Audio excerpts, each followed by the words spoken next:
Hello दोस्तों, स्वागत है आपका एक बार फिर से ग्राउंड हिस्ट्री इंडिया में। दोस्तों, हमारा जो टॉपिक चल रहा था आधुनिक भारत का इतिहास, तो आधुनिक भारत के इतिहास में हम आपको मराठा साम्राज्य बताने का प्रयास कर रहे थे। तो मराठा साम्राज्य में हमने आपको बताया था इसके पहले शिवाजी की पूरी जीवनी, शिवाजी के उत्तराधिकारी, उसके बाद कैसे मराठा साम्राज्य जो है पेशवाओं के अधीन चला गया, यानी पेशवाओं के द्वारा मराठा साम्राज्य का उत्कर्ष कैसे हो रहा था। तो इसके पहले पेशवा बालाजी विश्वनाथ के बारे में हमने बताया था और दूसरे पेशवा थे बाजीराव प्रथम। तो बाजीराव प्रथम का यह दूसरा वीडियो है दोस्तों। इसके पहले वाले वीडियो में हमने आपको बाजीराव प्रथम के बारे में थोड़ा सा अच्छे से विस्तार से पूरा उनका युद्ध अभियान बताया था। ये दूसरा वीडियो दोस्तों, इसमें थोड़ा सा जान जाइए, 2-4-5 मिनट की क्लास होगी, आप अच्छे से समझ जाएंगे।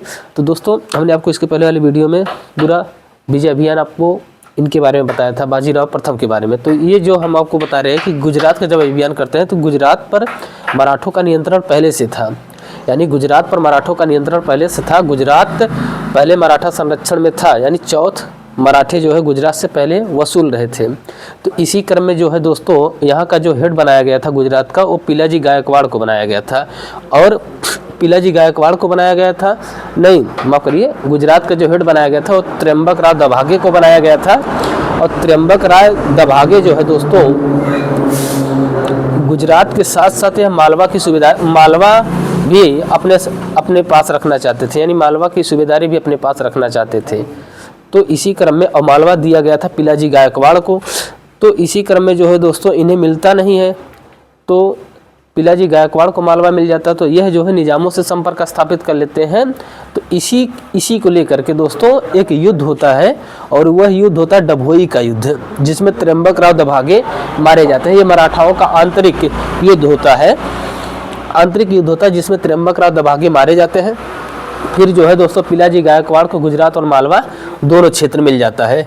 अब जानिए दोस्तों, 1740 में बाजीराव प्रथम की मृत्यु हो जाती है। इन्होंने एक बहुत बड़ा काम कर दिया था। वह काम क्या था कि अपनी मृत्यु के पहले, यानी 1740 में बाजीराव प्रथम की मृत्यु होती है, मृत्यु के पहले ही यह जो है मराठा साम्राज्य को मराठा संघ में बदल देते हैं। उस मराठा संघ में कौन कौन से वंश आते हैं आप उनको जान जाइए, वह चीज़ बहुत ही ज़रूरी है आपके लिए। कभी कभी यहाँ से परीक्षा से मिलान करने के लिए भी दे देगा, या तो आपको कोई वंश दे देगा, उसका क्षेत्र दे देगा, या कोई वंश दे देगा, उसके संस्थापक दे देगा। तो हो सकता है आप अगर अच्छे से जानते रहिए, क्योंकि ये जो बाजीराव प्रथम है मराठा साम्राज्य को मराठा संघ में बदल दिए थे। उस संघ में कौन कौन थे दोस्तों?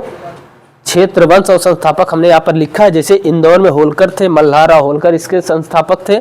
बड़ौदा में गायकवाड़ थे, पिलाजी गायकवाड़ थे। नागपुर में भोसले थे, रघुजी भोसले। और ग्वालियर में सिंधिया थे, रानोजी सिंधिया। तो ये आप जानते रहिए दोस्तों।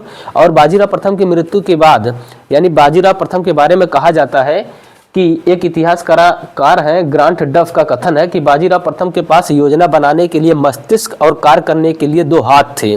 और बाजीराव प्रथम की जब मृत्यु होती है तो इनकी मृत्यु के बाद एक इतिहासकार है रिचर्ड टेम्पल बताते हैं कि यह खेमों में जिया और खेमों में ही मर गया। यहाँ पर हमने लिखा है खेमा मतलब होता है दोस्तों, क्योंकि बाजीराव प्रथम का जो जन्म हुआ था वो युद्ध शिविर में हुआ था, तो खेमा मतलब यहाँ पर युद्ध शिविर था। तो बताते हैं रिचर्ड टेम्पल कहते हैं कि यह खेमों में जिया और अपने साथियों के साथ खेमों में ही मर गया। तो आई होप आप लोग अच्छे से समझ गए होंगे। ये बाजीराव प्रथम था। इसके बाद हम आपको अगले जो पेशवा होंगे इनके पुत्र बालाजी बाजीराव के बारे में बताने का प्रयास करेंगे। धीरे धीरे हम शीघ्र ही मराठा साम्राज्य को आपको अच्छे से बताने का प्रयास करते हैं। धन्यवाद दोस्तों। क्लास कैसी लगी लाइक और शेयर जरूर करिएगा। चैनल को सब्सक्राइब करिए। यूट्यूब पर हमारा चैनल है ग्राउंड हिस्ट्री इंडिया। धन्यवाद दोस्तों।